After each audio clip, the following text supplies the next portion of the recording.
रहा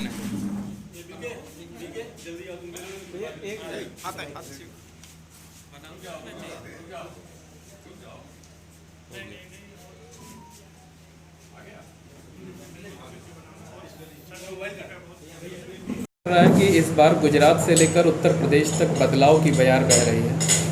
ये बात कांग्रेस और उसकी टोली 2019 के बाद जितने भी विधानसभा चुनाव और लोकसभा चुनाव हुए हैं सब जगह ऐसी बातें करती है, लेकिन पूरे देश में और ख़ासकर उत्तर प्रदेश में गजब का उत्साह का माहौल है और लोगों ने मानसिक रूप से ये तय किया है कि प्रधानमंत्री मोदी जी के नेतृत्व में जिस हिसाब से विकास के और सुरक्षा के काम हुए हैं तो फिर एक बार नरेंद्र भाई को प्रधानमंत्री के रूप में देखना चाहते हैं। मैं पिछले 7-8 दिन से बनारस से लेकर कौशाम्बी तक और प्रतापगढ़ से लेकर लखनऊ तक कई लोगों से मिला, बातचीत की, नुक्कड़ सभाओं में गया हो।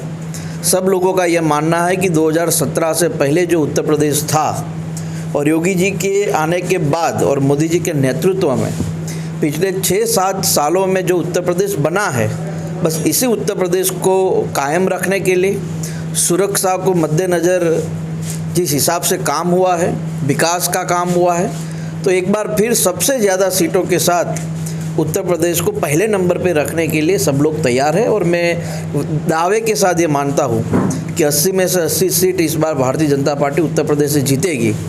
गुजरात की बात तो आप लोग जानते हैं कि 2014 और 19 में 26 में से 26 जीते हैं, इस बार भी उतनी ही सीट जीतेंगे 26 में से 26।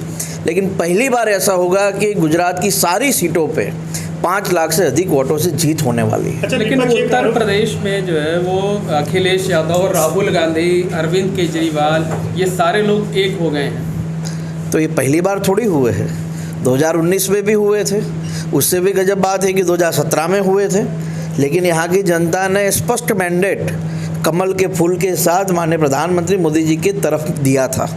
एक बार फिर एक हुए हैं, लेकिन मैंडेट तो एक ही तरफ आने वाला है, वो है भारतीय जनता पार्टी के साथ। अच्छा, विपक्ष यह आरोप लगा रहा है बार बार कि 400 पार इसलिए बीजेपी को चाहिए ताकि संविधान में छेड़छाड़ कर सके, उसे बदल दे। ये बार बार संविधान और लोकतंत्र की बात कर लोगों को गुमराह करने का काम करते हैं। जब नरेंद्र भाई गुजरात के मुख्यमंत्री थे तो 2007 में संविधान को लेकर पूरे प्रदेश में एक यात्रा निकाली गई थी और संविधान को हाथी की अंबोड़ी पर रखा गया था।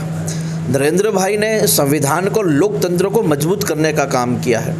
और ये जो लोकतंत्र और संविधान की जो लोग बात करते हैं, उन्हीं लोगों ने 70 साल हो गए डॉक्टर बाबा साहब आम्बेडकर को सम्मान देने का काम नहीं किया था। मोदी जी के आने के बाद इस देश में डॉक्टर बाबा साहब आम्बेडकर को सम्मान मिला है, दलित समुदाय को सम्मान मिला है, संविधान की शक्ति को मजबूत बनाया गया है। और कांग्रेस लगातार ये आरोप करके वो अपने आप को कमज़ोर साबित करने का प्रयास कर रही है। अच्छा, विपक्ष बार बार आरोप लगा रहा है कि विकास के मुद्दों के बजाय बीजेपी जो है वो पीओके की बात करती है, धार्मिक बात करती है। देखिए, भारतीय जनता पार्टी स्पष्ट रूप से ये कहती है कि धर्म के आधार पर आरक्षण नहीं होगा, तो उसमें गलत क्या किया? भारतीय जनता पार्टी और नरेंद्र भाई ये कहते हैं कि हमारी सरकार आने के बाद कश्मीर सुरक्षित हुआ है, पाकिस्तान हमसे डर रहा है, तो ये तो पूरे हिंदुस्तान के लिए गर्व की बात है। उसमें पीए को और पाकिस्तान की बात ही नहीं है, तो देश की सुरक्षा की बात है, देश की मजबूती की बात है। और मेरा ये मानना है कि कांग्रेस भले ही विपक्षी दल हो, लेकिन जब हिंदुस्तान की बात आए तो उन्होंने सरकार के साथ खड़ा रहना चाहिए। एक आखिरी सवाल है, आप बता रहे हैं आप वाराणसी में आए हैं, नरेंद्र भाई मोदी ने तीसरी बार वहाँ से नॉमिनेशन कर दिया है, किस तरह से उनकी जीत होगी? क्या माहौल आपने वाराणसी में देखा? काशी जो बदली है, क्या माहौल दिख रहा है उनके प्रति? मुझे बराबर याद है जब मैं 2015 में बनारस से एयरपोर्ट की ओर जा रहा था तो एक पतली सड़क से जाना पड़ता था, सामने से गाड़ी आती थी तो हमारे